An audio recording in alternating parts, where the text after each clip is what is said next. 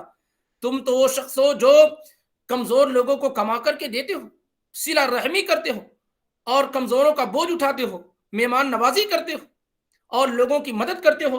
تمہیں کیسے نکال سکتا؟ اس طریقے سے یعنی یہ کہنا چاہ رہا ہے کہ کافروں کے ہاں بھی یہ پوزیشن تھی سیدنا ابو بکر صدیق رضی اللہ تعالی عنہ کی.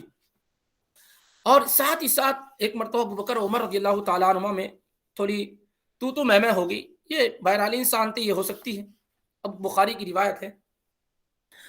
تو دونوں میں تو میں ہو گئی. معاملہ اللہ کے رسول صلی اللہ علیہ وسلم تک پہنچا تو آپ نے بجائے یہ کہ یہ سنتے کہ معاملہ کیا ہوا، پوچھتے کہ عمر تم نے کیا کہا، ابو بکر تم نے کیا کہا ہے. جب آپ تک یہ بات پہنچی، یہ خبر ملی، تو آپ کے چہرے کا رنگ بدل گیا.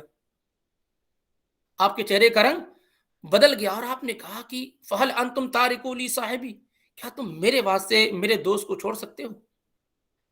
یعنی کیا تم میرے لیے، اگر واقعی ابو بکر نے کسی کو تکلیف دی ہو تو کیا تم میرے واسطے اسے اگنور کر سکتے ہو، معاف کر سکتے ہو؟ فہل انتم تارکو لی صاحبی، کیا تم میرے واسطے، میرے اپنے نبی کے واسطے ابو بکر کو چھوڑ سکتے ہو؟ یعنی اتنا بڑا مقام و مرتبہ تھا نبی علیہ الصلوۃ والسلام کے پاس ابو بکر صدیق رضی اللہ تعالی عنہ کا. صحابی کہتے ہیں فما اوذی بعدها، پھر کبھی بھی کسی بھی شخص میں جرات نہ ہو سکی کہ وہ ابو بکر صدیق رضی اللہ تعالیٰ عنہ کو تکلیف پہنچائے. کسی کے اندر بھی قوت اور طاقت نہ ہو سکی کو تکلیف پہنچائے. تو بہت بڑا اور اونچا مقام سیدنا ابو بکر صدیق رضی اللہ تعالیٰ عنہ کا تھا. آپ صلی اللہ علیہ وسلم کہتے تھے کہ میں نے سارے لوگوں کا حق ادا کر دیا ہے سوائے ابو بکر کے، اور آپ ابو بکر کے مال کو ایسے استعمال کرتے تھے جیسے آپ کا اپنا خود کا مال ہو. تو ابو بکر سے زیادہ اللہ کے نبی علیہ الصلوۃ والسلام کو سپورٹ کرنے والا کوئی دوسرا نہیں تھا. بڑا اونچا اور اعلیٰ مقام تھا. نبی علیہ الصلوۃ والسلام کی جو وفات ہوئی سن 11 ہجری میں ربیع الاول کے مہینے میں، تو اس کے بعد آپ کو اتفاق رائے سے خلیفہ نامزد کیا گیا اور آپ کی خلافت پہ سارے کے سارے لوگوں کا اتفاق تھا. سارے کے سارے لوگوں کا آپ کی خلافت پر اتفاق تھا. اور یہ جو کہا جاتا ہے کہ علی رضی اللہ تعالیٰ عنہ نے بیعت نہیں کی، آپ کی خلافت کو تسلیم نہیں کیا، سب بے بنیاد باتیں ہیں. خلافت کو تسلیم کیا تھا، ساری کی ساری چیزیں تھی، لیکن یہ ہے کہ بیعت جو ہے وہ بعد میں جا کر کی. بخاری کی روایت ہے کہ ان کے صاحبزادے نے پوچھا محمد بن الحنفیہ نے کہ سب سے افضل کون ہے نبی کے بعد صلی اللہ علیہ وسلم؟ تو کہا ابو بکر. کہا پھر کون؟ تو کہا عمر. تو کہا پھر آپ؟ کہا نہیں ما انا. تو کہا نہیں. تو جب تیسری مرتبہ پوچھا گیا پھر کون؟ تو کہا ما انا. محمد ابن الحنفیہ نے کہا پھر آپ؟ تو کہا ما انا الا رجل من المسلمین، ما انا الا رجل من المسلمین، میں تو صرف عام مسلمانوں میں سے ایک مسلمان ہوں، ایک عام انسان ہوں.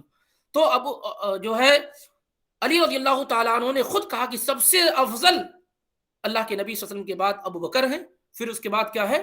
عمر ہے. اور یہ بات انشاءاللہ عمر رضی اللہ تعالیٰ عنہ کے ضمن میں آئے گی کہ بہت سارے روافظ اور شیعوں نے جو ابو بکر اور عمر رضی اللہ تعالیٰ عنہ کے درمیان علی رضی اللہ تعالیٰ عنہ کی دشمنی کو ظاہر اور باہر کرنے کی کوشش کی ہے، اور وہ من گھڑت اور چیزیں گھڑ گھڑ کر کے ان صحابہ پر زبان ترازیاں کی ہیں. انشاءاللہ صحیح بخاری اور مسلم حدیث کی دیگر مشہور کتابوں سے اس کو آپ کے سامنے پیش کیا جائے گا کہ علی رضی اللہ تعالیٰ عنہ اس روئے زمین پر سب سے زیادہ ابو بکر اور عمر رضی اللہ تعالیٰ عنہ سے محبت کیا کرتے تھے. نفرت کی بات تو دور کی ہے کہ سب سے زیادہ علی رضی اللہ تعالیٰ عنہ نبی صلی اللہ علیہ وسلم کے بعد ابو بکر اور عمر رضی اللہ تعالیٰ عنہ سے محبت فرمایا کرتے تھے. تو سن 11 ہجری میں ابو بکر صدیق رضی اللہ تعالیٰ عنہ خلیفہ بنائے گئے. 2 سال آپ کی مدت خلافت رہی. سن 13 ہجری میں ابو بکر صدیق رضی اللہ تعالیٰ عنہ کی وفات ہو گئی اور پھر اس کے بعد عمر رضی اللہ تعالیٰ عنہ کو خلیفہ بنایا گیا. کس طریقے سے بنایا گیا وہ انشاءاللہ رب العالمین عمر رضی اللہ تعالیٰ عنہ کی جب سوانح حیات آپ کے سامنے آئیں گی تو اس میں ذکر کیا جائے گا. تو اس طریقے سے پہلے مرحلے میں پہلے ہی دن اسلام قبول کرنے والے صحابہ کون ہیں؟ خدیجہ بنت خویلد، علی ابن ابی طالب اور زید ابن حارثہ، ابو بکر الصدیق. یہ دنیا کے ان خوش نصیب لوگوں میں سے ہیں جنہوں نے سب سے پہلے آپ کی آواز پر لبیک کہا اور لا الہ الا اللہ محمد الرسول اللہ صلی اللہ علیہ وسلم کا اقرار کیا اور اس پر قائم رہے اور نبی علیہ الصلوۃ والسلام کی نبوت اور رسالت پر ذرہ برابر بھی شک نہیں کیا. پہلی مرحلے میں انہوں نے اسلام قبول کر لیا. اس لیے یہ صحابہ میں بڑے اونچے اور اعلیٰ درجے کے صحابہ ہیں اور سابقون الاولون میں سے ان کا شمار ہوتا ہے. باقی جو باتیں ہیں انشاءاللہ وہ آپ کے سامنے ذکر کی جائیں گی. اس کے بعد پھر بلال رضی اللہ تعالیٰ عنہ، عمرو بن عبسہ، خالد بن سعید بن عاص، اور اسی طریقے سے پھر ابو بکر صدیق رضی اللہ تعالیٰ عنہ کی کوششوں سے بڑے بڑے صحابہ، جن میں سعد بن ابی وقاص، عبد الرحمن بن عوف، طلحہ، زبیر، یہ بڑے بڑے صحابہ جو ہے اسلام قبول کر لیے. تو انشاءاللہ وہ گفتگو آپ کے سامنے آئیں گی. ان صحابہ کا ذکر اس لیے کیا جاتا ہے کیونکہ یہ ہمارے ہیرو ہیں، اور اس لیے بھی کہ سب سے پہلے اسلام کو پریزنٹ کرنے والے، اسلام کو قبول کرنے والے یہ لوگ ہیں. اس لیے مختصر انداز میں ہمارے دماغوں میں، ہمارے ذہنوں میں ان کے متعلق معلومات رہے تاکہ ان سے محبت کریں. ان سے محبت نبی سے محبت کی دلیل ہے، اور ان سے نفرت نبی صلی اللہ علیہ وسلم سے نفرت کی دلیل ہے. اس لیے ان سے جس قدر محبت میں ہم آگے بڑھیں گے، نبی علیہ الصلوۃ والسلام سے محبت میں آگے بڑھیں گے. اور جتنا ان سے دوری ہوں گی ویسے ہی اللہ کے رسول صلی اللہ علیہ وسلم سے دوری ہوگی. کیونکہ جب اللہ کے نبی صلی اللہ علیہ وسلم سب سے زیادہ کس سے محبت کرتے تھے؟ ابو بکر صدیق رضی اللہ تعالیٰ عنہ سے. اگر ہم ابو بکر صدیق رضی اللہ تعالیٰ عنہ ہی کو نہیں جانتے ہیں جن سے آپ سب سے زیادہ محبت کرتے تھے، تو ہم آپ سے محبت میں سچے کیسے ہو سکتے ہیں؟ اس لیے جن صحابہ کا ذکر آئے گا ان کا مختصر ہی صحیح آپ کے سامنے ان کا ایک انٹروڈکشن اور تعارف انشاءاللہ پیش کرنے کی کوشش کی جائے گی. تو یہ مختصر معلومات سیرت کے متعلق آج کے اس درس میں آپ کے سامنے پیش کی گئیں. اللہ تعالی ہمارے اور آپ کے لیے اس میں نفع کا سودا بنائے. اللہ تعالی ہمیں اور آپ کو یہ توفیق بخشے کہ ہم نبی علیہ الصلوۃ والسلام کی سیرت کو، آپ کی سوانے کو صحیح طریقے سے ڈیپلی انداز میں پڑھیں، سمجھیں اور اس پر عمل کریں اور اپنی زندگیوں میں اس کو نافذ کرنے کی کوشش کریں. اس طریقے سے آج کا درس یہ مکمل ہوا. اگر کوئی سوال جو ہے تفسیر کے متعلق ہو یا سیرت کے متعلق ہو تو کیا جا سکتا ہے.